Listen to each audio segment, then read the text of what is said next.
Həmin yürüşlə bağlı çəkilən filmin təqdimatı dənizkənarı əyləncə mərkəzlərindən birində Fox Sinemanın dəstəyi ilə nümayiş olunub. Film Azərbaycanlı Yezgi Baykerin Amerika Birləşmiş Ştatlarında həyata keçirdiyi moto yürüyüşünü bəhs edir.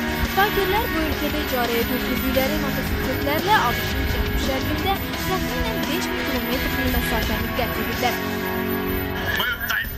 Azərbaycanlı baykerlər 1 milyona yaxın baykerin iştirak etdiyi möhtəşəm Dayton Beach Bike Week festivalına da qatılıblar.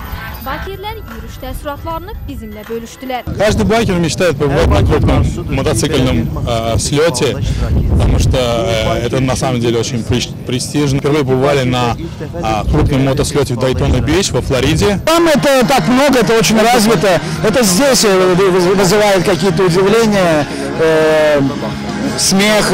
Ну, люди, конечно, так не очень знакомы. Но я надеюсь, что скоро будут тоже знакомы. И так же, как там.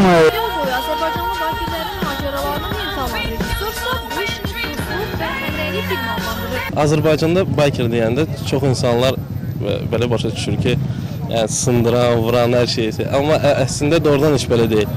Əslində hamı normal insanlardır və normal düşüncəli, düzgün insanlardır və çox ünsiyyət sevən insanlardır. Yəni bu filmdə də o görsənir hamısı. Bikerlər möhtəşəm beynəlxalq moto festivallara qatılmağı da qarşıya məqsəd qoyublar.